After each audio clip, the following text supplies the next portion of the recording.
peristiwa sebelum Rasulullah diperjalankan oleh malaikat Jibril menggunakan kendaraan yang disebut dengan burak, maka Rasulullah dibelah dadanya. Kemudian diambil air Sam-Sam, kemudian dicucilah jantung Rasulullah. Cicak itu Nabi membolehkan dibunuh. Tapi Rasulullah mengatakan ketika engkau memukul satu kali kemudian kau berhasil membunuhnya, itu 150 hasanat. Tapi kalau 2 kali kau pukul baru mati, itu tinggal 100 pahalanya. Kalau 3 kali kau pukul baru mati, itu tinggal 50. Kenapa selalu berkurang? Ternyata agama membolehkan dibunuh, tapi dia tidak menginginkan disiksa. Berarti menurut ulama kita, dia mengambil kesimpulan, berarti wudu adalah at-tuhuru, hakikat. Makanya yang dibersihkan tangan, karena ini yang banyak dosanya. Ini yang hantam orang, ini yang tunjuk orang. Ini yang tanda tangan, ini yang cukik-cukik. Ini juga yang kobik-kobik begini di HP. Ini yang suka men-share-share. Makanya ini dibersihkan. Yang kedua ini, lidah ini juga banyak dosanya. Ini yang ngomel ke kiri kemana. Kemudian ini hidung. Kadang dia cium dulu, baru dia bilang kayak sudah basi, padahal sudah habis dia makan. Di sini juga dia cuci mukanya karena itu mata. Mata ini juga yang banyak dosanya. Saya dapat dan pesan ulama. Saya pernah kasih tahu, kalau khatib duduk di mimbar untuk mengambil khutbah kedua pada hari Jumat, dia duduk di atas mimbar untuk mengambil khutbah kedua, letakkan tangan kanan di dada sebelah kiri, tekan di sini, kemudian baca Ahmad Ruhullah Muhammad Habibullah. Baca. Sallallahu ala Muhammad. Alhamdulillahilladzi rafa'al mustafa manasibal insani wal bushra wa ja'ala israhu min Makkah muqaddasi fi lailata wahidatin ayatal kubra. Wassalatu wassalamu ala asyrafil anbiya'i wal mursalin sayyidina wa maulana wa habibina wa syafi'ina wa ala alihi wa ashabihi wa sahabatihi ajma'in.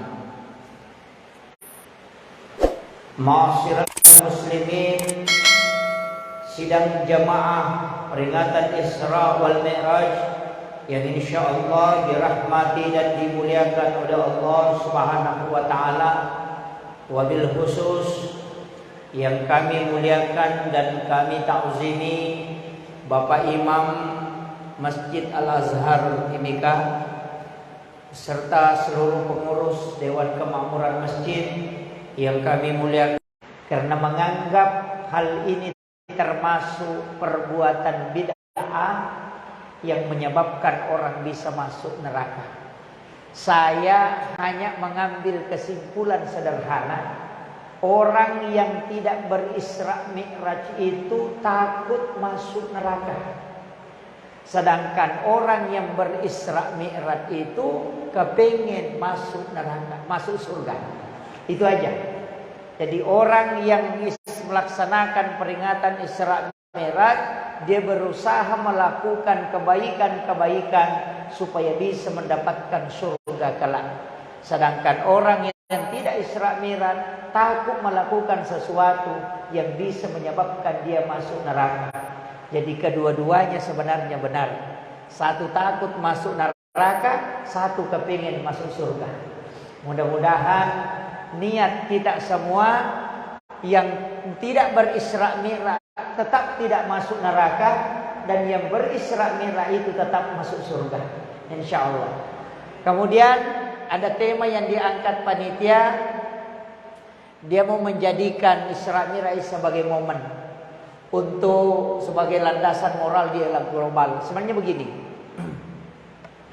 peristiwa Isra dan Mi'raj ini dialami Rasulullah, ada rangkaian sebelumnya di mana tekanan-tekanan hidup Rasulullah itu luar biasa. Istri tercinta beliau itu wafat, Khadijah. Paman beliau tempat bersandar ketika ada masalah juga wafat. Perekonomian beliau diboikot.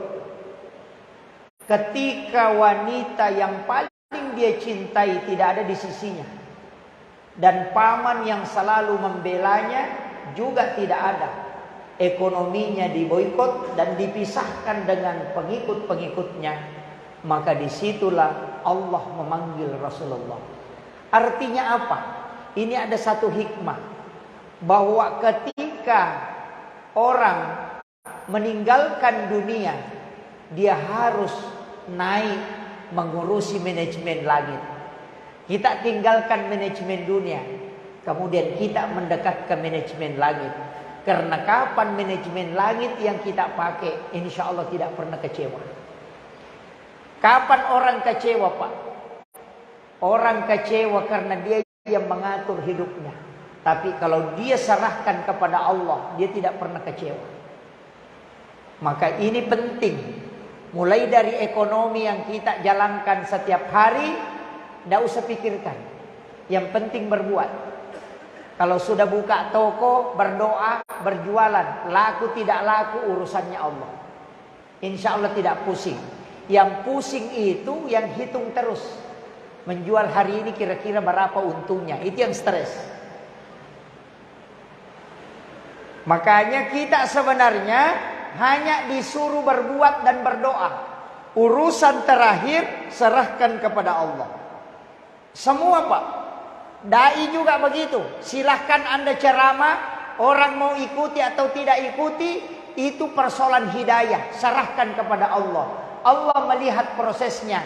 Dia tidak melihat berapa orang yang ikut. Itu kuncinya. Supaya tidak pusing. Nah, ini kadang orang pusing, makanya dalam hadis qudsi itu mengatakan, man lam yashkur ala na'mai wa lam yasbir ala balai wa lam yarda ala qadai falyakhruj minal ardi falyatlub rabban siwai. Ketika engkau tidak bisa mensyukuri nikmat yang Allah berikan, dan kau tidak bersabar atas musibah dan tidak ridha terhadap takdir, maka Allah mengatakan falyakhruj minal ardi, tinggalkan bumi. Keluar kau, cari bumi yang lain. Falyatlub rabban siwai, cari Tuhan kau sembah, jangan saya yang kau sembah. Itu bahaya, Pak. Kalau tetangga yang ngusir kita, kita masih bisa pindah ke tetangga yang lain. Kalau bupati yang ngusir kita, bisa pindah ke kabupaten. Kalau Allah yang ngusir kita, kita mau kemana? Ini penting. Makanya kalau mau tawakal sepenuhnya, pakai sholat. Tapi ada peristiwa sebelum Rasulullah diperjalankan oleh malaikat Jibril menggunakan kendaraan yang disebut dengan burak, maka Rasulullah dibelah dadanya. Kemudian diambil air Sam-Sam, kemudian dicucilah jantung Rasulullah. Ulama tasawuf mengatakan jantungnya Nabi tidak dicuci. Ulama fikih mengatakan dibersihkan. Ulama sufi mengatakan tidak. Nabi jantungnya tidak kotor. Hanya yang kotor itu dibersihkan. Nabi hatinya sudah bersih. Berarti dia tidak dibersihkan. Tapi Nabi di-upgrade jantungnya untuk lebih kuat lagi kalbunya. Jadi tidak mengatakan dibersihkan, tapi mengatakan ditambah hikmah. Ini kuncinya. Dan ingat, apakah air Sam-Sam yang dipakai itu menyebabkan Nabi menjadi mulia? Ulama mengatakan tidak. Air Sam-Sam menjadi mulia karena dia dipakai mencuci hatinya Rasulullah. Hajar Aswad itu mulia karena Nabi pernah menciumnya. Jadi bukan Nabi mulia, Hajar Aswad mulia karena Nabi tidak. Tapi karena Nabi Rasulullah yang menyebabkan Hajar Aswad itu menjadi mulia. Jangan katakan mulia Hajar Aswad karena dicium oleh Nabi, tidak. Yang menyebabkan Hajar Aswad mulia karena Nabi pernah menciumnya. Sekiranya Nabi tidak menciumnya ketika dia tawaf, selesai tawaf, maka sampai hari ini tidak ada orang yang mencium. Kemudian Baitul Ma'mur juga demikian. Dia mulia karena dia ditempati oleh Rasulullah. Makanya apapun yang disandarkan ke Nabi itu pasti mulia. Makanya peristiwa Isra Mi'raj ini ketika Nabi dibelah dadanya, kemudian diambil jantungnya, kemudian ditambah hikmah dengan menggunakan air Zam-Zam.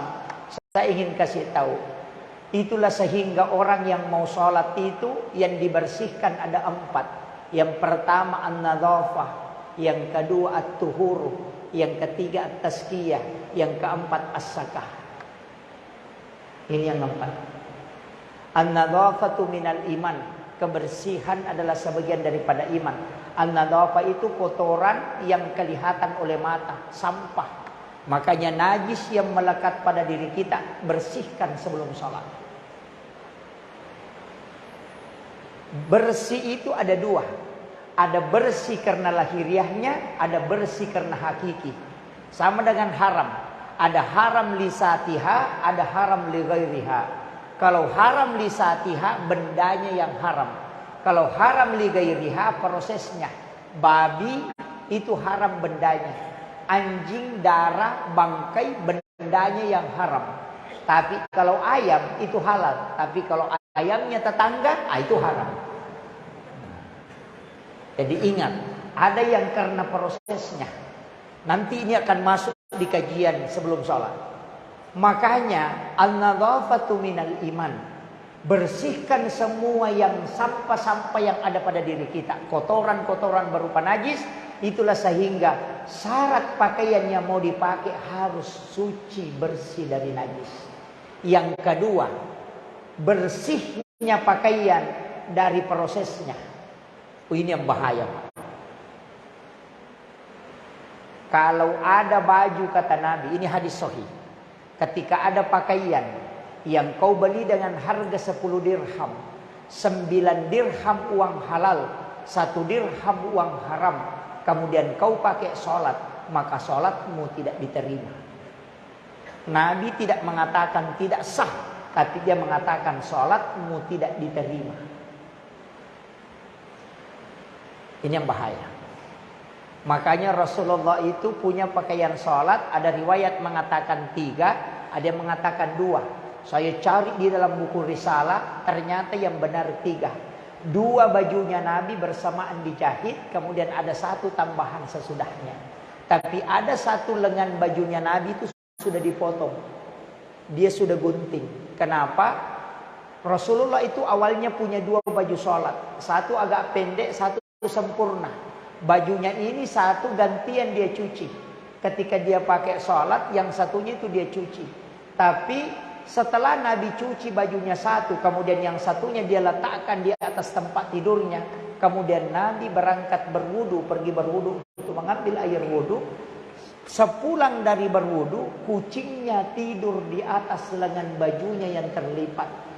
Nabi ingin mengambil bajunya, tapi khawatir kalau kucingnya bangun. Sehingga Rasulullah mengambil gunting, kemudian dia memotong lengan bajunya supaya kucingnya tidak bangun. Nanti setelah dia pasang, kemudian mengambil surban untuk menutupi. Nanti sepulang dari masjid dia jahit kembali untuk menyambung. Itu akhlaknya Rasulullah. Kalau kita, sudah. Ada kucing langsung dihantam. Itu akhlaknya Nabi. Dari situlah kenapa Rasulullah sangat penyayang kepada binatang. Sampai-sampai binatang yang sudah mau disembelih pun Nabi marah kalau dia ditakut-takuti. Bayangkan Pak.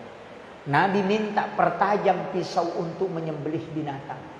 Jangan perlihatkan binatang yang lain, kau menyembelih binatang yang lain di depannya. Kadang kita kalau kurban, kasih berdiri sapi di sini, sembelih di sini, itu Nabi larang. Jangan kau membuat dia ketakutan. Ini imam harus tahu ini. Terutama yang pisau-pisau tajam itu. Saya sarankan imam itu beli pisau yang memang golok sembelih. Itu banyak dijual. Kalau tidak salah harganya ada yang 4 juta, ada yang 7 juta. Kalau yang lengkap full itu 7 juta sampai 14, ada sampai 14 juta. Kalau yang paling murah itu 2 juta. Yang paling murah. Epdik namanya. Itu dari Jerman. Bolar K1110 juga Jerman. Tramontina itu Brasil. Ada juga Damaskus yang di 20 baja digabungkan. Tapi itu yang dipakai orang Arab menyembeli unta. Hanya 1 kali tarik, dia lewat di bawahnya saja kasih begini. Saya punya itu di rumah, saya sudah pakai 4 tahun menyembeli, belum pernah diasah. Itu 1 kali tarik saja kalau sapi, apalagi kalau kambing. Kalau sudah ditekan, ditarik, nah itu sudah sampai ke tulang. Itu lebih tajam dari silet. Baru itu kayak pisau saja. Itu Epdik Jerman. Itu surat serokarbon. Itu bagus dibeli kalau masjid yang beli. Jangan Pak Imam yang beli. Masjid yang beli nanti jadi inventaris masjid. Tapi Pak Imam yang pegang. Nah, nanti kalau imamnya ganti pindah lagi itu barangnya. Karena itu lama dipakai. Saya sudah kurang lebih 40 ekor sapi disembeli itu belum pernah diasah. Dan itu cuma 1 kali tarik kalau orang sudah terbiasa.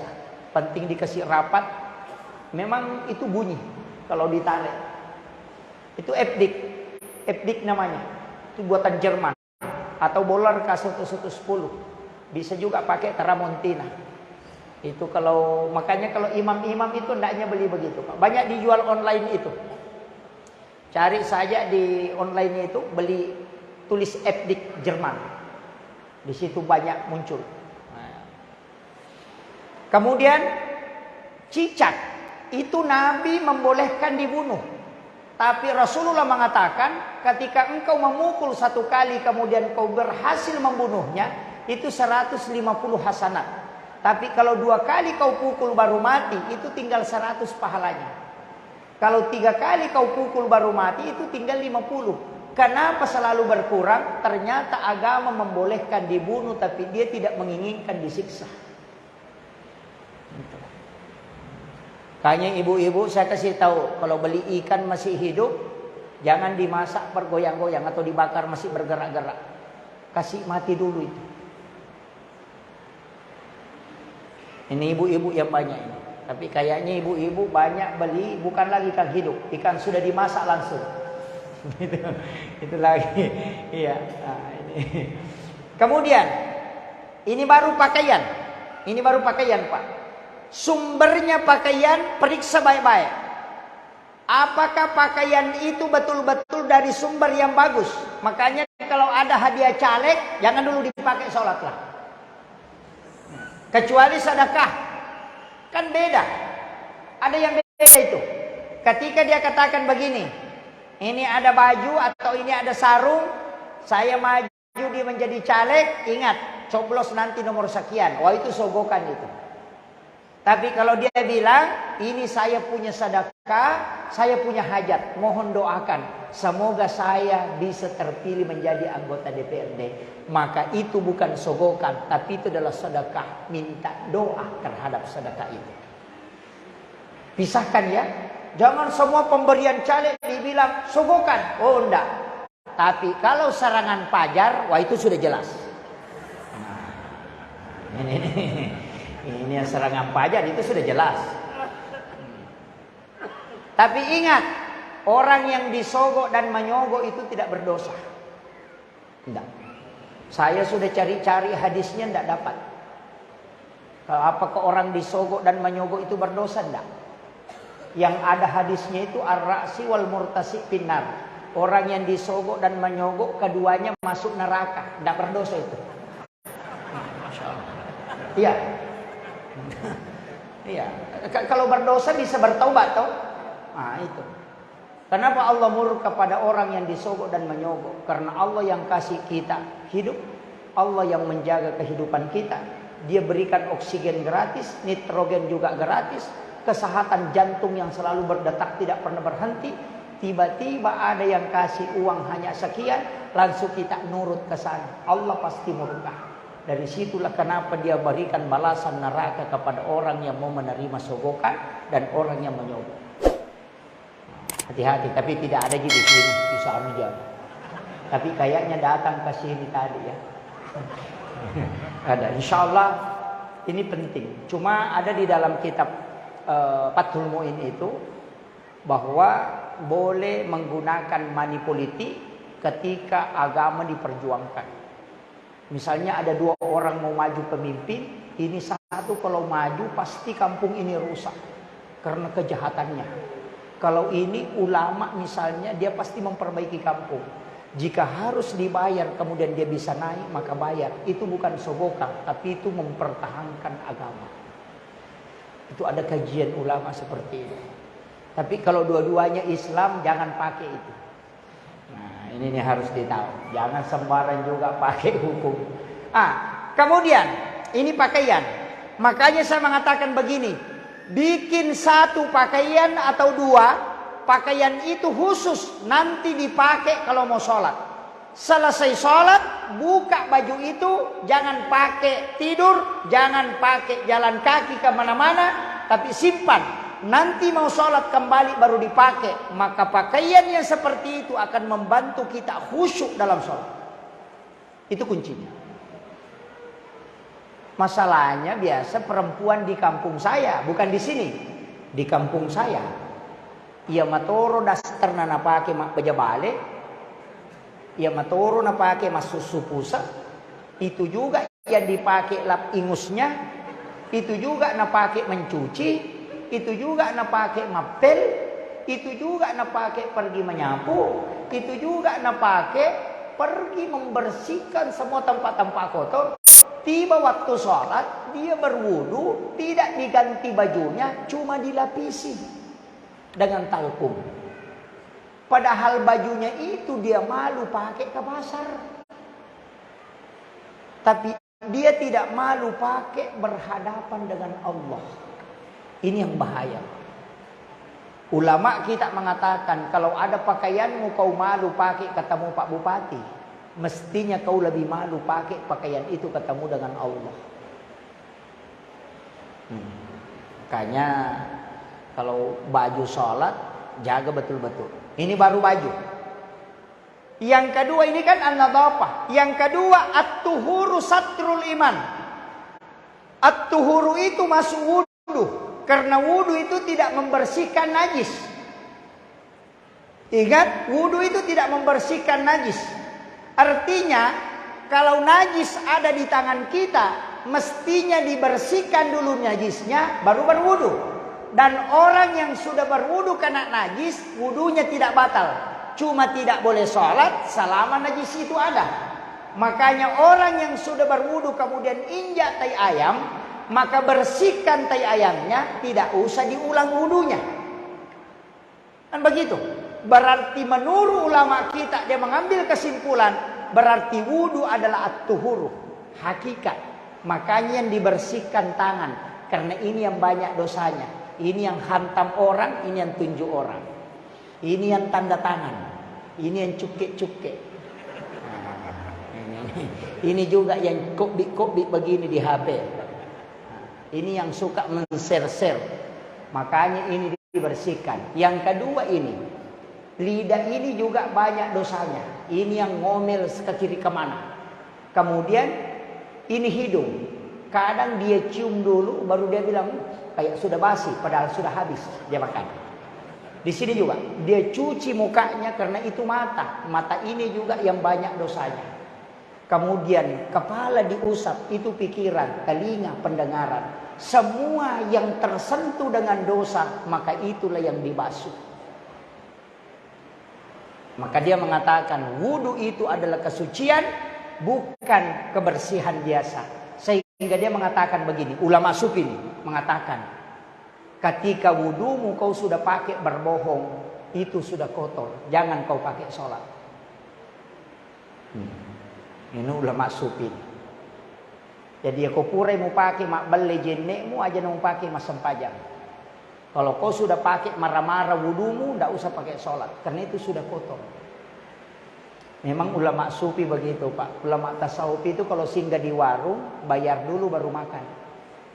Kalau kita nanti kenyang baru bayar. Ya. Padahal KFC itu bayar dulu baru makan toh. Yahudi itu Pak punya ajaran tasawuf. Jalankan tasawufnya Yahudi. Kita umat Islam nanti kenyang, tusuk gigi tanya berapa mas? Ulama tasawuf mengatakan begini, ketika engkau makan dulu baru bayar, tidak ada bedanya kau mengambil mangganya orang, nanti sudah kau makan baru kau minta. Itu sama. Itu bahaya Pak.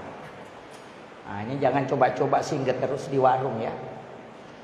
Kalau tidak bayar dulu baru makan. Ini kalau kita agak masuk sedikit ke hakikatnya. Ulama tasawuf itu tidak akan singgah di WC masjid buang air kecil. Itu pantangan. Kenapa? Dia menganggap itu adalah penghinaan.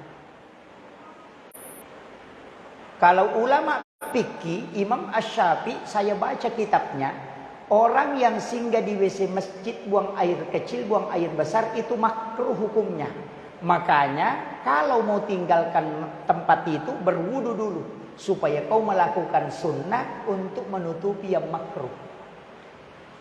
Itu Imam Syafi'i. Tapi kalau tasawuf, oh jangan, tidak boleh. Bahkan ulama sufi yang telaten itu tidak akan minum dan makan di kendaraan yang sementara berjalan. Karena dia mengatakan mobil yang berjalan kemudian kita minum itu sama dengan minum berjalan. Tapi kalau naik pesawat 8 jam, Pak, insya Allah haus. makanya saya kasih tahu, tasawuf itu agak berat. Makanya itu karena masuk adab. Yang ketiga, ulama tasawuf itu tidak akan makan dan minum pada sesuatu kecuali dia diserahkan langsung. Makanya kalau dituangkan teh, kalau tidak dikasih tahu bilang silahkan dimakan, silahkan diminum, dia tidak akan minum. Nah, sebab istilahnya halal dan berkah. Kalau orang hidangkan itu halal, kalau orang persilahkan itu berkah. Jadi tidak semua yang halal itu berkah. Itu. Tapi ya kotol lobo tinggi na palingan ngitay way pala na pamakde de na mate madak kaki matu. Nah, itu. Jadi itu beratnya. Makanya seringkali ulama-ulama sufi itu kalau pergi ceramah dia bawa sendiri air minum. Salah satu tanda proses menuju kesufian itu ketika dia sudah bawa air minum sendiri. Saya punya guru Pak di Biren dulu, itu kalau pergi baca doa, Mak Bokon Andre. Dipanggil baca doa di rumahnya orang, dia bawa nasi rantang dari rumahnya. Ada imam di Timika ini Pak, kalau pergi baca doa bawa rantang. Tidak ada ya? Guru saya itu bawa rantang. Bawa rantang dari rumahnya. Saya pernah tanya, Pak Kiai, tidak usah bawa makanan. Di sana kan ada. Nah kita dipanggil ke sana baca berarti ada makanan. Dia bilang, betul nak, cuma saya khawatir. Siapa tahu zakatnya dia belum bayar. Saya takut kalau mengotori kalbu ketika dia masuk. Itu hati-hatinya beliau. Kalau kita hantam semua. Sampai kepiting habis. Ini pengurus masjid luar biasa. Tapi hati-hati kalau ulama Jawa. Jangan coba-coba hidangkan kepiting. Karena dia itu tidak makan kepiting. Ya, pengikutnya kayak Haji Maimun Subair itu mengharamkan kepiting. Tidak makan kepiting. Kenapa? Karena kepiting itu hidup di dua alam. Hidup di darat juga hidup di laut. Binatang yang hidup di dua alam itu tidak boleh dimakan. Makanya kalau Kiai Haji Maimun Subair itu sampai dia wafat itu tidak makan kepiting. Makanya kalau ada ulama mengatakan kepiting haram, oh berarti memang itu yang dia pakai. Nah, cuma orang Sulawesi kayaknya makan. Nah, itu. Ulama Sulawesi itu lain mazhabnya. Nah, dia mengatakan di mana dominan, di situ yang kita makan. Karena kepiting dominan di air, makan. Nah, itu. Tapi ada satu binatang yang bikin ulama kiai stres, Pak. Binatang apa itu? Anjing itu, Pak, mutlak jelas-jelas itu haram. Tapi anjing laut ulama stres. Iya. Kalau anjing jelas-jelas haram. Tapi anjing laut itu yang parah. Karena kalau dilihat kepalanya persis anjing. Tapi kalau dilihat badannya persis ikan. Jadi masalah. Dan Nabi mengatakan laut itu airnya suci dan binatang yang ada di dalamnya juga halal. Makanya anjing laut ulama stres. Yang melihat kepalanya maka dia mengatakan haram. Tapi yang melihat badannya bilang halal. Gitu. Saya pernah ikut kajiannya. Makanya ulama kita itu kalau berdebat, kadang saya tertawa sendiri itu. Oh, itu yang diambil dasar. Saya kemarin sempat ketika debat tentang rokok, Pak. Makanya saya NU itu sampai hari ini selalu mengatakan rokok itu tidak haram. Tidak haram mutlak. Kenapa? Karena yang mempatuakan rokok haram itu alasan kesehatan. Apanya? Asapnya. Perokok pasif, asap yang keluar dari mulut orang yang sudah menghisap rokok itu beracun. Karena sudah terkontaminasi dengan virusnya. Apalagi kalau orang punya penyakit. Maka ya itu yang membahayakan orang lain sehingga dihukumi haram. Tapi Kiai Jawa ngomong lain. Kalau asapnya yang beracun sehingga dia menjadi haram, bagaimana dengan knalpot mobil yang juga ada racunnya? Itu jadi masalah itu. Itu pabrik yang ada racunnya itu yang knalpotnya naik, mobil trek, knalpot kapal itu juga ada racunnya, maka semua harus dipatuakan menjadi haram. Maka ustaz harus jalan kaki pergi khutbah. Itu bahaya, Pak. Makanya sampai hari ini kadang saya itu senyum-senyum. Tapi saya pernah gabung dengan mahasiswa pada waktu itu silaturahmi dengan Gus Dur. Gus Dur itu ketika ditanya, bagaimana hukumnya rokok, Gus? Dia diam. Muncul satu lagi tanya, Gus, bagaimana hukumnya rokok? Langsung dia bilang, kalau kamu yang merokok haram, kalau kiai halal. Itu dia diam itu. Nggak, kita tidak ada yang ngomong. Nanti sudah makan, duduk sama-sama cerita, ada yang tanya, Gus, kenapa kalau kiai merokok halal, kalau masyarakat haram? Gus Dur bilang, kalau kiai merokok baca basmalah, kalau santri tidak pernah. Saya tanya, Pak, pernah dapat orang merokok Bismillahirrahmanirrahim? Tidak pernah.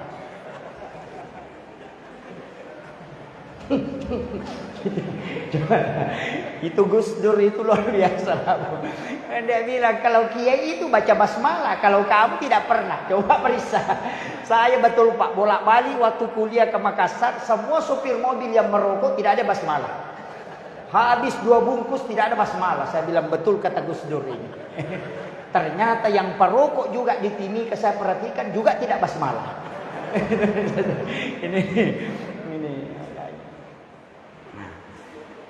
Makanya dalam tasawuf itu melihat hakikat. Jadi bersih pakaian lahir batin. Yang kedua yang harus bersih adalah jiwa. Jiwa ini. Makanya orang kalau ada baku bombek dengan tetangganya, oh hati-hati, Pak. Sholatnya tidak bisa khusyuk. Apalagi kalau berdekatan orang yang baku bombek. Bilang kalau saya salam bersamaan kepalanya ke sini, wah ini jadi masalah. Tidak bisa khusyuk. Makanya kalau ada masalah, selesaikan dulu baru sholat. Makanya kong ke ibu-ibu cokdo, jangan lewat 1 waktu sholat. Kalau ngambek, kalau maghrib, jangan kasih sampai isya. Udah berhenti. Angkapo tu makun recokdo, mak beni 2 penina pemaingan. Ada. Itu bahaya itu. Ibu-ibu ini jangan bikin susah suami, Pak. Jangan kasih susah suami. Karena suami ini tekanannya luar biasa. Apalagi mencari perekonomian sekarang susah, Pak. Ibu-ibu ini kadang terlalu banyak ongkosnya kalau di kampung saya. Karena bajunya tidak pernah cukup. Makanya majelis taklim di kampung itu biasa ibu-ibu stres. Karena 2 kali pengajian ganti seragam lagi. Iya. Makanya bukan majelis taklim tapi majelis seragam. Iya. Tapi di Mimika ini insya Allah tidak. Ada yang paling parah, belum lunas ongkos jahit yang dulu, menjahit lagi. Nah, itu ada. Itu yang bahaya, Pak. Tapi tidak ada di sini, Bu, tahu? Hah? Oh, ada. Wah, itu bahaya. Ya, itu bajunya perempuan memang tidak ada habisnya, Pak. Laki-laki itu jasnya biasa 10 tahun tidak diganti. Itu aja. Bahkan saya pernah dapat jas laki-laki, Pak. Jas yang dia pakai menikah, dia pakai kasih menikah anaknya. 45 tahun tidak dia ganti. Iya. Iya. Kalau perempuan, oh jangan, Pak. Jangankan 1 tahun, 2 bulan. Dan perempuan itu ada dosanya, Pak. Belum pakai baju sudah berdosa. Karena baru ngambil bajunya, langsung dia bilang, nanti orang bilang itu terus nak pakai, padahal tidak pernah orang bilang. Hah? Iya. Tanpa makada tu nasa makada matu teto liya mana na pakai, padahal dia nak kena kada tahu ya lena mi makada. Ini yang bahaya. Tapi tidak ada di sini, Bu, toh? Alhamdulillah, selamat Ibu. Kemudian bersih pakaian, bersih jiwa, pandangan. Makanya ulama tasawuf mengatakan melihat perempuan itu batal wudu. Artinya bukan melihat secara lahiriah, tapi melihat dengan pandangan syahwat. Kau pergi berwudu, cuci matamu, supaya itu tidak menghalangimu untuk khusyuk di hadapan Allah nanti. Makanya Imam Malik kalau dia berjalan dari rumahnya selalu tunduk melihat ke jalan, karena takut kalau melihat perempuan ketika berpapasan. Kalau kita, Pak, melotot, tidak ada remnya, ini jadi masalah. Itu mengganggu itu. Kemudian makanan, bersih makanan itu ada 2. Kau cuci 10 kali, tapi kalau zakatnya tidak keluar, tetap dihukumi kotor. Makanan yang masuk dalam tubuh yang tidak dizakati itu akan mempengaruhi kehusyuanmu dalam sholat. Ini penting. Makanya bersihkan pakaian, bersihkan hati, bersihkan jiwa, bersihkan makanan, makan makanan yang bagus. Dan ketika mau minum baca basmalah. Ketika kita minum baca subhanallah walhamdulillah wallahu akbar, baru baca alhamdulillah. Versi yang kedua, bismillahirrahmanirrahim minum, baru alhamdulillah. Bismillah lagi, baru minum, baru alhamdulillah. Setiap kalimat tasbih yang masuk ketika kau makan dan minum, itu akan membantumu untuk menjadi khusyuk ketika engkau sholat. Ini penting, Pak.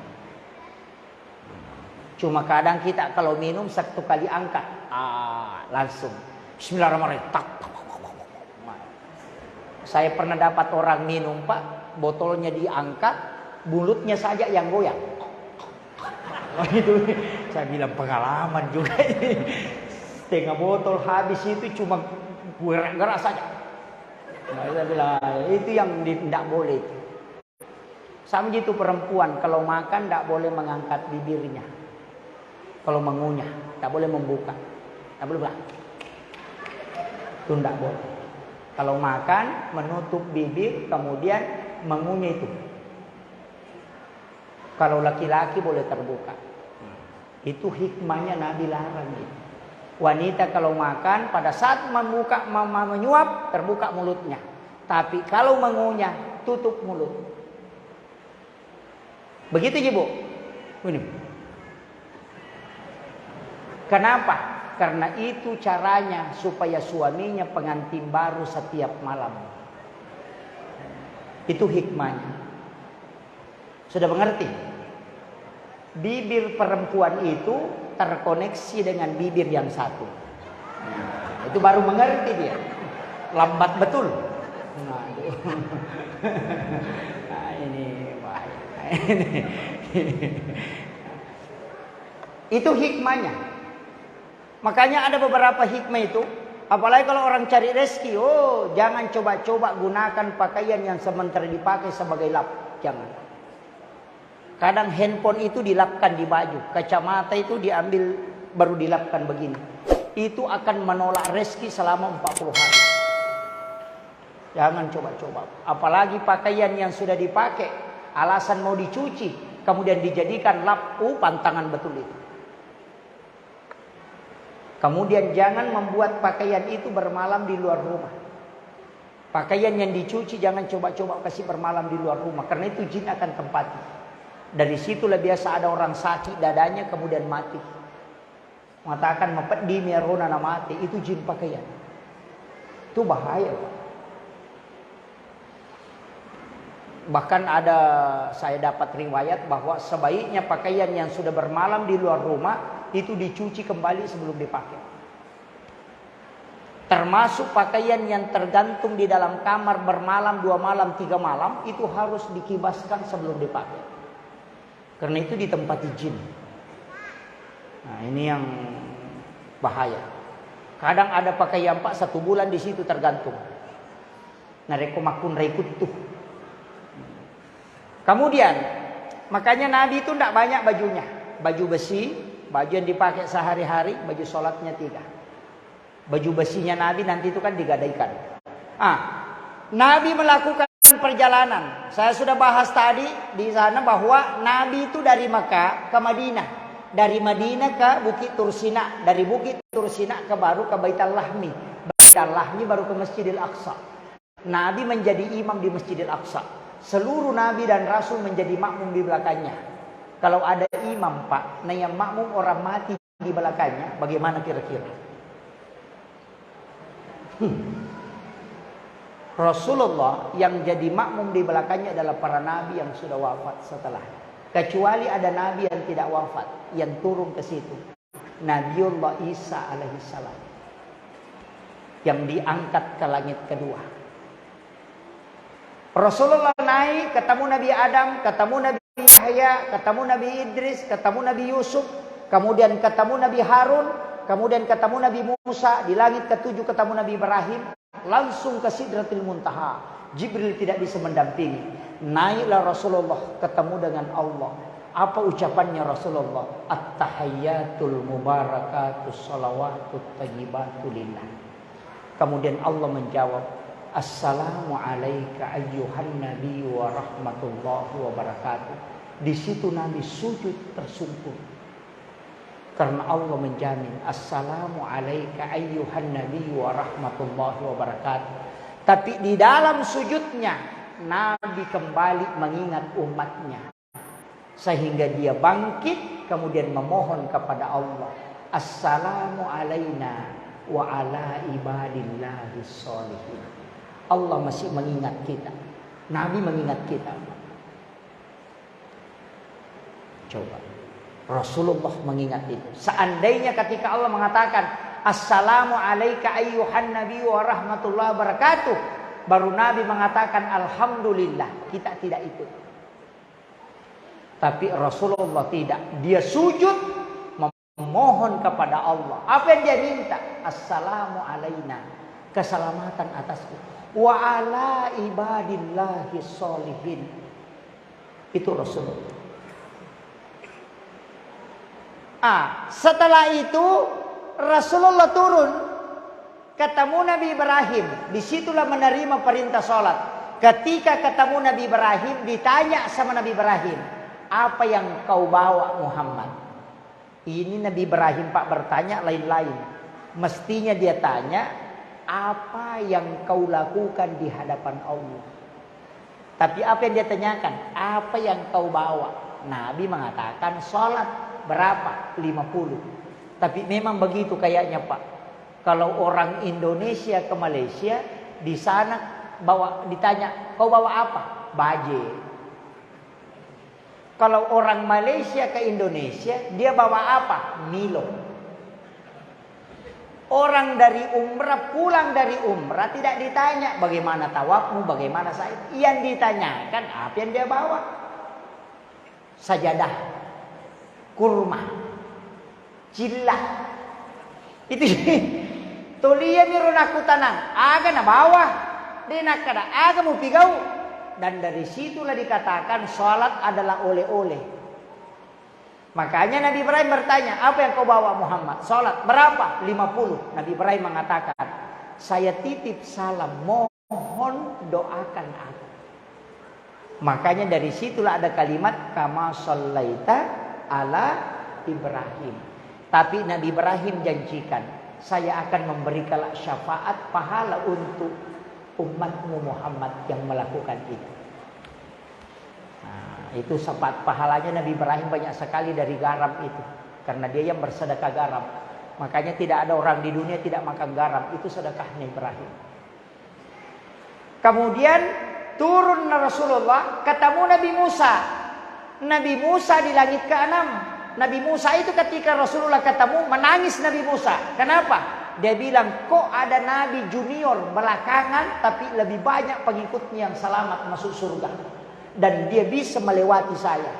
Tapi ketika Nabi ketemu Nabi Musa di langit ke-6 turun, Nabi Musa bertanya, apa yang kau bawa Muhammad? Rasul mengatakan, sholat. Berapa? 50. Nabi Musa langsung protes. Tunggu dulu Muhammad, itu kebanyakan. Umatku saja tidak mampu melakukan sebanyak itu. Apalagi umatmu. Untung betul Pak ada Nabi Musa. Seandainya tidak ada Nabi Musa, tamamana nih neraka. Yang paling parah yang saya pikirkan Pak Muazzin. 50 kali mau bolak-balik azan. Astagfirullah. Tidak duduk di rumahnya, kembali lagi. Nah, ini makanya, tapi itu muazzin Pak luar biasa. Karena satu-satunya pegawai masjid, pengurus masjid yang besar jaminannya masuk surga itu muazzin. Mengalahkan imam. Jadi kalau pilih Pak, mau pilih pekerjaan cepat masuk surga jadi muazzin. Nabi mengatakan man a'zana hamsa salawatin summa mata pada halal jannah. Siapa yang azan 5 waktu kemudian mati maka dia masuk surga. Man a'zana hamsa sana, siapa yang azan 5 tahun kemudian meninggal wajib alaikumul jannah, wajib dia masuk surga. Bukan imam, muazzin Pak, 5 tahun muazzin. Tidak ada yang ganti-ganti, wajib masuk surga. Saya pernah tanyakan sama guru tak Pak Prof, kenapa muazzin itu dijamin masuk surga, tinggi sekali jaminannya, padahal imam belakangan. Dia bilang, oh memang lebih tinggi muazzin. Karena itu muazzin tidak pernah ada muazzin terlambat. Pernah lihat muazzin sudah azan orang baru datang? Tidak pernah. Kalau imam biasa sudah azan orang baru datang. Yang kedua muazzin itu pasti menunggu waktu sholat. Yang ketiga muazzin itu sholat sunnahnya lengkap. Sudah azan dia sholat. Tapi sekarang Pak banyak macamnya muazzin. Ada juga muazzin masih pakai helm dia sudah azan. Karena terlambat. Saya pernah dapat Pak. Tapi ada yang parah di kampung. Masjid waktu azan. Saya putar ke masjid, terkunci semua pintu. Tapi itu azan. Saya buka keran air, tidak ada air menyala, tidak ada air mengalir. Banyak teh cicak. Saya lihat di mana ini orang azan. Saya bilang, oh mungkin di dalam. Saya lihat sandalnya juga tidak ada. Saya duduklah di situ di dekat pintu masjid menunggu kapan dia buka. Sudah azan belum berhenti. Langsung ada anak muda jalan, dia tidak pakai baju dari pos ronda. Langsung dia tanya, bikin apa di situ Pak?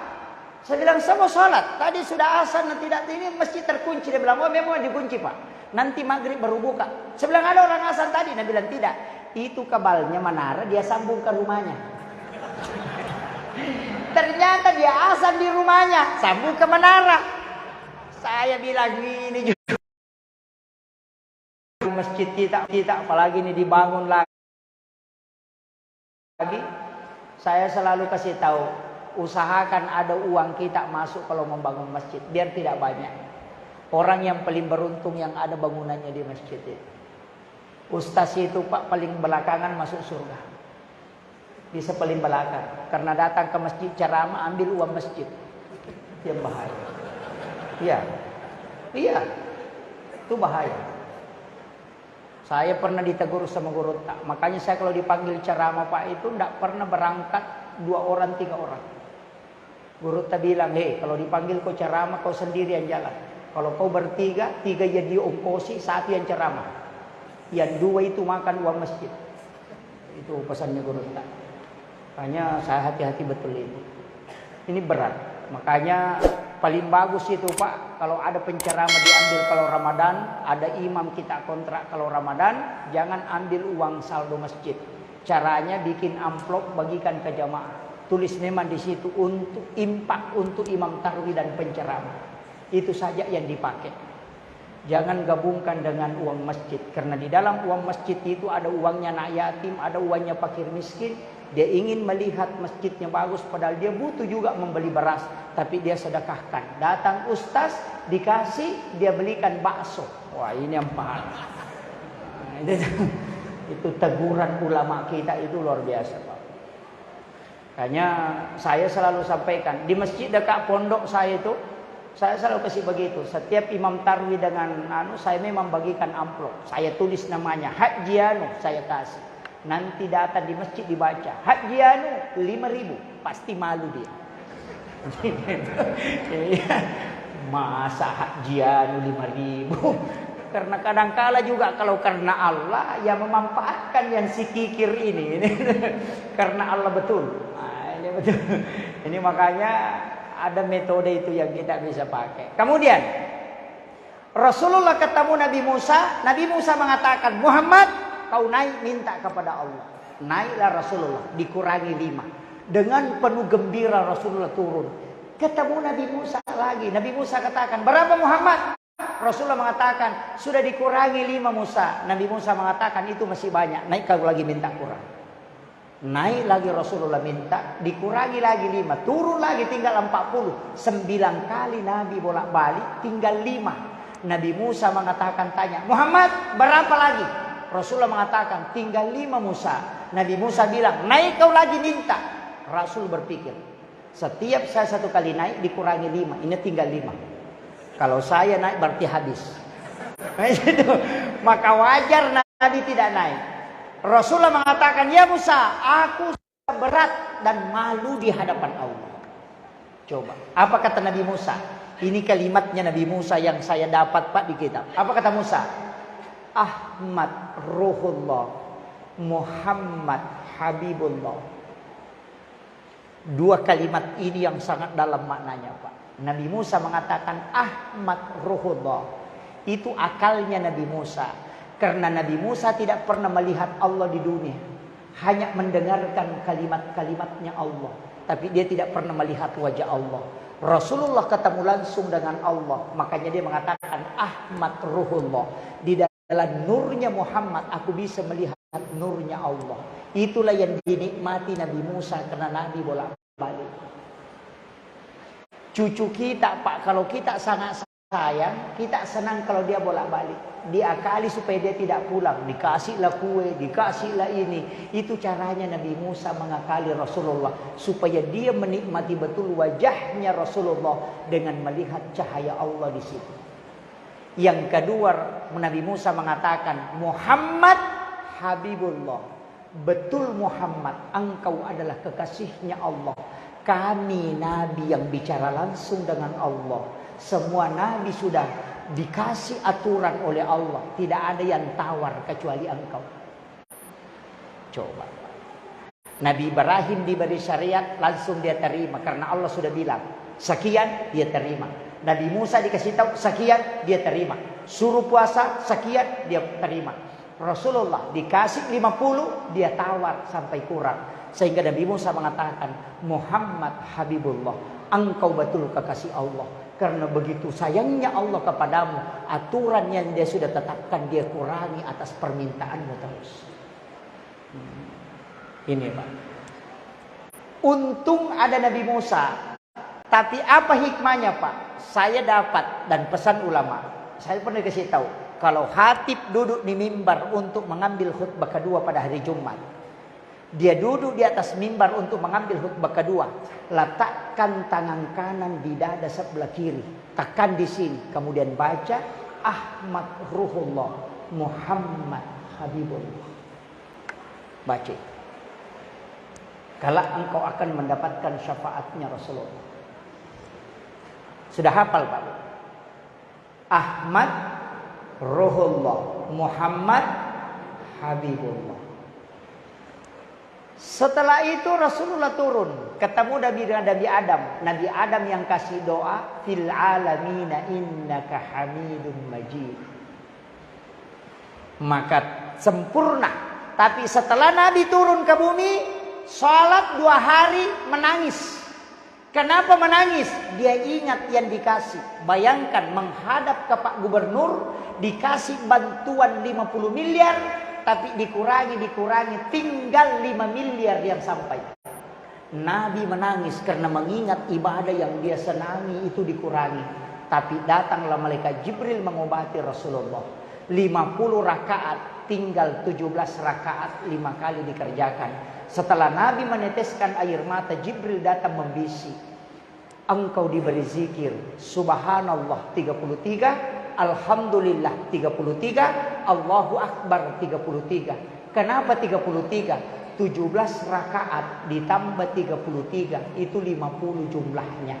Itulah yang menjadi total sholat yang kita diberikan sebelumnya.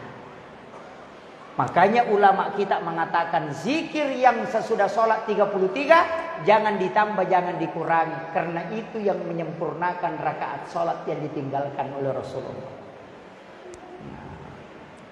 Tapi ada yang baca cepat. La radiyallahu maulana subhanallah subhanallah. Alhamdulillah bendu. Allahu akbar bar. Ada yang lebih parah. La radiyallahu subhanallah. Alhamdulillah. Allahu akbar. Amin. Fatihah. Wih. Karena itu baca. Saya senang di sini, Pak. Masjid di Mimika ini luar biasa. Saya tadi ke sana doanya kencang. Saya dari di sana kalau kencana doanya kencang juga. Di sini kencang. Saya bilang ini yang membuat berkah di kampung ini. Doa itu luar biasa. Ada juga imam Pak berdoa enggak tahu apa yang dia bilang. Ujungnya saja jelas maut. Tapi jamaahnya juga pintar, langsung kejar saja. Amin.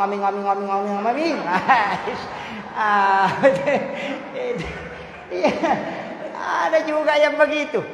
Imamnya tidak jelas, makmumnya juga tidak jelas. Iya, maka dari mana? Makmumnya bilang amin. Ada juga ujungnya saja mautnya saja. Makmumnya bilang amin. Kalau saya tidak diterima. Iya, kenapa? Kita saja kalau meminta nah begitu pasti tidak dikasih. Tes migora. Datang ke rumahnya orang, mau gak kasih menikah anakku, pijak cakir binra itu kami jangan beli, tapi baru satu bilang, ya nah, pasti tidak dikasih. Kan begitu. Makanya berdoa itu perbaiki. Makanya kita meminta, dan kalau meminta Pak, jangan ganti doa sebelum 40 hari. Jangan ganti. Malaikat itu kan melapor hari Kamis. Hari Senin kita puasa karena kelahiran Nabi. Hari Kamis karena di situ pahala di store. Doa di store. Jadi kalau berdoa hari Senin baru dicatat, Selasa dicatat, Rabu dicatat, Kamis baru dilapor. Kalau hari Senin minta sepeda, Selasa minta motor, hari Rabu minta mobil, malaikat stres. Iya. Kan begitu, kan belum dilapor. Nanti ditanya apa yang dia minta. Nggak tahu, ini kemarin minta sepeda, tadi minta motor. Kan ya, sama aja anak kita toh. Kalau ada anak kecil, mak belikan kak sepeda, besoknya mak belikan kak motor-motor, mak belikan kak motor-motor listrik, besoknya lagi mak belikan kak baju baru. Pasti kita beli es krim supaya dia diam. Tapi kalau ada anak, kita bangun, mak belikan kak sepeda. Kita mau ke kantor, mak ingat belikan kak sepeda. Pulang kita dari kantor, mak ada nih ke sepedaku. 1 minggu saja anak kita selalu bilang, mak belikan kak sepeda. Kalau ada uang, kita pasti belikan. Begitu juga hamba ketika berdoa, dia tidak mengganti doanya. Allah mengatakan, betul-betul hambaku menginginkan apa yang dia minta. Kalau hari Senin minta sepeda, Selasa minta motor, hari Rabu minta pangkat. Malaikat belum coret, maka ganti lagi, dicoret lagi. Ini harus ditahu. Kan begitu. Ini kadang kala kita berdoa itu Pak, pergi sholat subuh, lihat orang naik sepeda listrik, ya Allah, mudah-mudahan saya juga bisa kasih rezeki sepeda listrik. Sekalinya pergi sholat duhur, nah lihat orang naik motor baru, minta lagi, mudah-mudahan aku naik motor baru. Kan kasih rezeki motor baru. Sekalinya pergi sholat maghrib, lihat orang naik mobil baru, berdoa lagi, ya Allah, mudah-mudahan juga bisa dapat mobil baru. Malaikat stres, apa yang kau inginkan ini? Kau satu hari saja sudah berubah-ubah. Disitulah maknanya kenapa wa isa sa'alaka ibadi anni fa inni qarib ujibu da'watad iza da'an. Ada orang berdoa itu tapi tidak izadaan. Berdoa hanya sepintas lalu. Tapi yang istiqamah, Nabi Musa saja berdoa 30 hari, disuruh tambah menjadi 40 hari. Makanya ada ulama mengatakan ijabun doa arba'ina yauman mania. Kalau mau diterima doanya 40 hari jangan ganti. Kalau bapak-bapak mau minta istri 40 hari berdoa. Yang belum punya, yang sudah punya tidak usah minta. Cukup satu lah. Rasulullah itu tidak poligami ketika Khadijah. Nanti meninggal Khadijah baru Rasulullah poligami. Kenapa istri pertamanya dia tidak poligami? Karena betul-betul cukup betul dengan Khadijah. Khadijah itu kalau Nabi capek dia pijit. Baru dia mengatakan diriku adalah milikmu, semua hartaku adalah milikmu, dan jiwaku engkau yang memiliki Muhammad. Bayangkan. Kalau istri kita, makanan kau punya, rekening saya pegang. Itu bagaimana bisa beres? Iya. Tapi tidak begitu di sini, Pak. Memang perempuan itu aneh. Kalau dikasih uang, dia tidak hitung. Tapi kalau kita minta, dia hitung. Tidak begitu jadi sini, toh? Sama. Baru kalau kita ambil langsung dia hitung. Kau ambil kemarin sekian, mana sisanya? Kalau dia enggak. Makanya sebenarnya wanita itu tidak boleh mengambil uang suaminya. Kalau dia, misalnya begini Bu. Pak, saya mau beli ikan. Kasih kak dulu wanta 20.000. Nah bilang ada di saku celana. Jangan coba-coba ambil uang di saku celananya. Ambil celana itu, bawakan suami, nanti dia kasih kita. Bila wah susah itu Pak Ustaz. Nah sudah diminta. Oh iya, Nabi tahu. Kalau wanita minta uang 20.000, nah uang 100 nah dapat, tidak ada kembalinya. Dia sudah tahu. Ya. Perempuan di kampung saya Bu, bukan di sini. Tapi insya Allah sama-sama yang ada di sini. Iya. Semua perempuan begitulah. Kecuali yang betul-betul jujur. Tapi wanita itu luar biasa Pak. Kasih uangnya dia yang pegang. Karena ada juga laki-laki itu dia yang pegang uangnya. Kalau ada laki-laki dia yang pegang uangnya, bacakan surah Yasin. Iya. Iya, orang Arab dia memang pegang uangnya. Kenapa? Karena orang Arab laki-lakinya yang belanja. Bikin malu kalau perempuan yang belanja. Kalau kita di timur, wanita yang belanja. Kalau laki-laki yang belanja, maka daurani maturat toy. Lena lo mak belanja. Itu bedanya. Makanya wanita yang pegang uang. Itu berkahnya kalau wanita luar biasa, Pak. Hanya bapak-bapak kasih uang ke istri. Ibu kalau terima uang baca alhamdulillahirabbil alamin ala fi kulli halin ma razaqtana. Itu yang dibaca. Sudah dihafal, Bu? Hah? Belum? Jadi selama ini pakai apa? Hah? Bilang saja, makasih. Ini.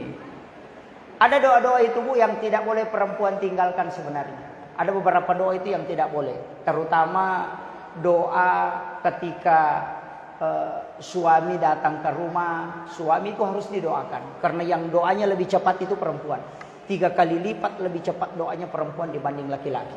Makanya bapak-bapak tidak usah terlalu panjang doanya. Titip saja sama istri. Iya. Terus terang Pak, saya adalah orang yang paling sedikit berdoa untuk diri saya. Saya selalu titip ke istri. Kalau ada hal-hal penting itu saya titip. Kadang saya SMS, mohon didoakan. Kenapa? Karena dia lebih cepat diterima doanya. Orang hebat itu Bu, lihat siapa di sampingnya. Orang hebat itu lihat di sampingnya. Pasti orang yang di sampingnya itu lebih hebat. Kita mau tahu, Soeharto orang hebat. Tapi kapan dia jatuh? Ketika Ibu Tin wafat. Habibie orang hebat. Tapi ketika Ibu Ainun wafat, habis dia. Susilo Bambang Yudhoyono masih hidup sampai hari ini. 2 kali jadi presiden. Tapi ketika Ibu Ani wafat, jatuh tidak bisa bangkit. Itu pelajaran. Bahwa wanita yang ada di samping kita, itulah yang membuat rahmat Allah selalu melekat pada diri kita. Maka itu bisa jadi pilihan. Bahwa siapa yang paling besar kasih sayangnya kepada istrinya, maka pasti hidupnya berkah. Tapi siapa yang sering bikin jengkel atau menangis istrinya, lihat kehidupannya pasti pontang-panting. Itu kuncinya. Dan itu konsensus, Pak. Makanya kuncinya kalau mau hidup berkah, kasih sayangmu ke istri. Itu saja. Makanya kiai itu banyak takut sama istrinya. Bukan istrinya yang dia takuti, takut kalau Allah murka kepadanya. Itu kuncinya. Kiai saya itu kalau istrinya ngomel langsung diam. Jadi salah satu juga contoh wali itu, Pak, kalau istrinya dia sudah takut sama istri itu sudah makam wali itu. Kalau ada suami paling takut itu sama istrinya, itu contoh wali itu, Pak. Contoh waliullah itu salah satu isyarat kewalian itu. Tapi memang ada perempuan yang tidak bisa ditundukkan. Yang penting kalau ada wati di ujungnya pasti tidak bisa ditundukkan. Sukmawati, Rahmawati, Patmawati, Iwati, tidak bisa tunduk itu. Kalau ada suami di sini, istrinya ada wati di ujungnya, atun rutoto ni nanaki gang kamate. Insyaallah. Tetap kita lu kiloro. Ya, coba cari. Kalau ada perempuan Sukmawati, dia itu lemewi mapangewang. Patmawati juga begitu. Rahmawati, yang penting ada wati di ujungnya. Pasti panenakam. Ya. Tapi kalau dia jadi pemimpin, pasti hebat. Karena dia bisa menundukkan laki-laki. Coba lihat Megawati, itu. itu. Patmawati, itu kena. Dan itu dikasih tahu Guruta. Jadi Guruta itu sudah ngaji kitab khusus. Ada kitab itu memang fikih anatomi namanya. Dia tahu betul itu. Melihat mukanya orang, oh ini orang begini sifatnya. Ada memang, Pak. Maka dari Guruta yang kata buku ingat nama Kalasilas itu. Kalau hidungnya bengkok begini, itu tinggi akal jahatnya itu. Ya kong kata mapalisu anina, ada palisunya lahilayawa, ya kong kagaga naleko jamu mariu apa nalape mamatu. Pesan na guru itu. Ya nang kata malampe amputuna pacan ringat tuh. Itu ulama sudah tahu itu. Nang kata macamba nama bulu-bulu arona, nak magampa tu kalasya kita tahu. Nang kata malampe isina malakba arona masak. Itu Guruta sudah tahu itu. Karena memang tanda-tanda itu ada. Tapi tidak usah dibahas semua itu. Kemudian jadikan sholat sebagai alat untuk komunikasi langsung dengan Allah. Karena satu-satunya ibadah yang tidak pakai perantara hanya sholat. Tidak pakai perantara, Pak. Malaikat tidak. Orang yang sujud dengan ikhlas, malaikat dan iblis tidak tahu apa yang dia minta. Karena Allah mengatakan, ikhlas adalah rahasia dari sekian banyak rahasia yang aku miliki. Makanya ada namanya ilmu ikhlas. Saya kasih tahu bapak-bapak, kalau punya mobil di Mimika ini, kalau punya mobil, beli bensin, simpan di dalam mobil, tutup rapat di botol aqua, kasih masuk di kantong plastik, kemudian simpan di jok mobil. Niatkan, saya bawa mobil ada orang kehabisan bensin, saya akan kasih bensin itu untuk dia pakai. Maka itu adalah amal ikhlas yang kadang orang tidak sangka-sangka bisa menolong orang, maka itu bisa dipakai bertawassul. Saya dikasih tahu sama Guruta, kalau punya mobil nak siapkan bensin di situ. Kalau motor saya itu Pak selalu ada selang panjang itu untuk mengisap bensin. Biasa sementara perjalanan ada orang kehabisan bensin, saya kasih. Ulama kita mengatakan kalau doa nak kadang kau lupa, tapi selama bensin itu ada di kendaraanmu tidak akan kena musibah, karena ada malaikat rahmat yang menjaga. Itu ilmunya ulama. Tapi ada tapinya. Kalau ngisi bensin kendaraan, jangan patok. Jangan bilang 100.000, 200.000. Jangan. Bilang saja isi pol. Atau bilang isi saja. Saya tidak pernah bilang 10.000, 20.000, tidak pernah. Itu pesan guru saya. Kalau kau nanti nak isi bensin, kalau ada kendaraanmu, pokoknya kasih tahu. Jangan patok. Kasih tahu saja isi. Kalau kau sudah lihat, oh ini sudah hampir 20.000. Kalau 20.000 jumlah, kasih tahu bilang stop. Baru kau kasih, bilang ambil sisanya. Kenapa? Ulama kita mengatakan setiap bensin yang masuk ada sedekahmu, namona tunua pitawi kendaraanmu dek tonan riap. Itu pesannya. Dan terbukti Pak, motornya 2 rumah terbakar, di tengah-tengah ada motor mengantarai, 2 motor ini terbakar, di tengahnya terbakar, cuma motornya yang tidak. Makanya orang yang bagus zakatnya Pak, api tidak mau membakar. Makanya kalau ada pedagang yang terbakar rumahnya, berarti zakatnya itu salah-salah. Tapi kalau tidak terbakar berarti bagus zakatnya. Karena memang api tidak mau merusak kalau dia milik Allah. Nabi Ibrahim tidak terbakar oleh api karena dia milik Allah. Maka titip kepada Allah hartamu supaya dia selamat. Nah, itu kuncinya. Tapi bagaimana Pak Ustaz? Suami mau dititip sama Allah. Iya, ada doanya juga. Tapi saya kasih tahu, ini ilmu dari Guru Tak. Saya cari di hadis tidak dapat. Kalau mau beli kendaraan, beli hari Senin. Kalau mau beli kendaraan, beli hari Senin. Jangan beli hari Jumat. Kenapa kalau hari Senin? Karena rezeki ditetapkan di hari Senin. Kalau kau beli kendaraan hari Senin, insya Allah tidak hancur, sudah ada penggantinya. Tapi jangan salah paham Pak. Kalau menikah hari Senin tidak tua, nah ada penggantinya. Jangan. Cukup kendaraan. Yang kedua, pesannya Guru Tak. Kalau kau mau daftarkan anakmu masuk sekolah, daftar hari Selasa. Supaya dia bisa berhasil. Kenapa hari Selasa? Karena ilmu diciptakan di hari Selasa. Itu pesan beliau. Saya betul mengatakan, oh ternyata betul juga ya. Makanya itu ada ilmunya. Tapi kalau kendaraan, jangan coba-coba beli hari Jumat. Makanya pasti napan rasa-rasa kok. Karena hari Jumat bukan untuk harta, tapi itu untuk ibadah. Itu kuncinya. Makanya ulama kita itu menggariskan itu. Tapi saya cari hadisnya tidak dapat. Kemudian yang terakhir, salat syariat mengatakan jadikan sebagai komunikasi langsung. Makanya ada sholat Pak, namanya sholat hajat. Ada sholat musafir, ada sholat istihara, ada sholat taubat. Kenapa ada doa taubat? Kenapa pakai sholat? Kalau doa masih bisa terhalang. Tapi kalau sholat langsung tembus kepada Allah. Makanya sholat adalah alat, bukan tujuan. Ketika engkau punya masalah, maka ambil air wudhu, sujud, minta di dalam sujudmu. Orang sekarang kalau dapat masalah, kasih masuk di Facebook. Langsung bikin status, hatiku hancur, menyesal aku, padahal sudah 5 cucunya.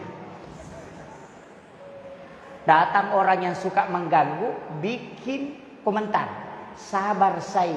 Nah, ini yang bahaya. Perlu hati-hati. Makanya ulama kita mengajarkan, dalam kehidupan ini jadikan sholat sebagai alat untuk komunikasi langsung. Tapi sholat itu Pak ada hikmahnya masing-masing. Saya tadi katakan terakhir, sholat sunat subuh. Kalau sholat sunat subuh, alam nasrah rakaat pertama, alam tarakai rakaat kedua, itu untuk panjang umur. Dan sekaligus tidak akan kena penyakit tulang. Termasuk penyakit lutut dan punggung. Kalau ada biasa sakit-sakit punggungnya, itu yang kita baca pada sholat sunat subuh. Alam nasrah dan alam tarakai pada rakaat kedua. Alam nasrah rakaat pertama, liila fi Quraisyin rakaat kedua. Ini untuk anggota dewan, para pejabat, ini yang kita amalkan. Alam nasrah rakaat pertama, liila fi Quraisyin rakaat kedua. Tidak ada musuhmu yang bisa mencelakaimu. Itu hadis Nabi saya dapat di kitabnya Imamul Ghazali. Yang ketiga, qul ya ayyuhal kafirun rakaat pertama, qul huwallahu ahad 3 kali pada rakaat kedua. Sama kalau kita bersedekah emas seperti bumi besarnya. Itu di kitab Hasinatul Asrar. Itulah makna rakaatanil fajri khairum minad dunya wa ma fiha. Mana yang kita mau pakai? Pak berapa dileka? Atau pakai salama? Atau sedekah emas seperti bumi besarnya? Atau mau ambil semua? Kalau mau ambil semua, alam nasrah rakaat pertama baru kuliah kafirun 1 kali. Rakaat kedua, alam tara kaifa liila fi Quraisyin baru kulullahu 3 kali. Kita sudah dapat 10. Itulah yang disebut dengan wirid sholat sunat subuh. Kalau sholat sunat musafir, angkat kedua tangan, sudah salam. Jangan langsung sentuh badan. Angkat kedua tangan, lihat ujungnya dari tangan kanan. Innalladzi farada 'alaikal qur'ana laradduka ila mi'ad. Baru kita tiupkan, usapkan badan. Yana tunasa tawi wujuri bolan. Sayyidina Ali karamallahu wajhah mengatakan, siapa yang membaca doa ini sesudah sholat sunat musafir, tidak akan patah tulangnya, darahnya tidak akan menetes, kulitnya tidak akan sobek hingga dia kembali di tempatnya. Tapalak di Pak Dongan lah. Hah? Aja nana ya rota pakai. Kan ada orang Bugis begitu. Baru dia lihat begini. Oh enggak, pakai itu. Sholat sunat musafir 2 rakaat, angkat kedua tangan, pas lurus dengan badan, lihat di sini. Ke sini baru kembali. Baru tiup, usapkan badan. Baca doa itu. Innalladzi farada 'alaikal qur'ana laradduka ila mi'ad. Tapalak ni. Depa sak baraki. Ya. Itu doa pendek, tapi itu luar biasa manfaatnya. Itu diberikan ke Sayyidina Ali karamallahu wajhah. Kenapa Ali disebut karamallahu wajhah, Pak? Karena dikeramatkan wajahnya. Karena dia tidak pernah melihat kemaluannya selama hidupnya. Sehingga disebut karamallahu wajhah. Kita, Pak, kemaluannya orang yang mau dilihat. Makanya tidak bisa keramat. Itu karamallahu wajhah itu dari situ. Bahkan berubah bacaan salat Rabbana lakal hamd menjadi sami Allahu liman hamidah dari kalimat Allahu Akbar, itu gara-gara Sayyidina Ali. Itu sedekahnya Sayyidina Ali, Pak. Ketika dia kehabisan makanan, dia masih bisa bersedekah. Malaikat Jibril uji dengan memberi uang 600 dirham langsung. Itu Sayyidina Ali. Makanya sedekah yang paling bagus itu kalau sudah habis uang, tinggal itu sedekahkan. Habis baru minta, dikasih itu. Karena selama ada uang di kantong, kita mengatakan ada ji, biar tidak ada tetap ada. Itu tidak beruntawakal. Maka ini yang penting saya sampaikan. Mudah-mudahan ini ada hikmahnya. Kalau tidak ada, kita bisa ambil dari awal sampai akhir. Satu hal yang saya akan sampaikan, sholat ini jangan coba-coba pernah tinggalkan, Pak. Sesibuk apapun kita tetap sholat. Sejelek apapun akhlak kita tetap sholat. Kenapa? Karena sholatlah yang menyebabkan kita bisa mendapatkan rahmat dari Allah. Rasulullah akan mengenali orang yang sholat. Makanya disebut mu'hul ibadah, kepalanya ibadah. Kalau ada orang mati dan tidak ada kepalanya, pasti kita tidak kenal. Tapi kalau lihat kepalanya, pasti dikenal. Makanya orang yang sholat akan dikenal oleh Rasulullah di hari kemudian. Karena kepalanya ibadah adalah sholat. Itu kuncinya. Makanya jangan tinggalkan, Pak. Kalau tidak bisa sholat sendiri, datang ke masjid. Kalau tidak tahu bacaannya, ia nak kampak naik mange kampak tu ni insyaallah ya, diterima gitu. Aja na tamala saulu makada magang. Katoto to makada makada rutu na balalin ro na di kana lolongan. Kude ni sanisa na sampajang kita podagi makada tanya kapi palolongan kung kana balang. Nah, itu. Kalau sudah lutut, sudah lecet, lidi sudah lecet, itu sudah ada didapat. Daripada kau tidak sholat. Makanya kalau ada kepala desa tidak bikin laporan, pasti ditangkap. Kalau ada laporannya, biar salah tetap diperiksa dulu. Nah itu kalau kau sholat ada diperiksa, kalau tidak sholat langsung ditunjuk, langsung masuk ke sana. Sudah. Makanya sholat itu kuncinya. Akhirul kalam, wallahul muwaffiq ila aqwamit thoriq. Assalamualaikum warahmatullahi wabarakatuh. Sallallahu ala Muhammad.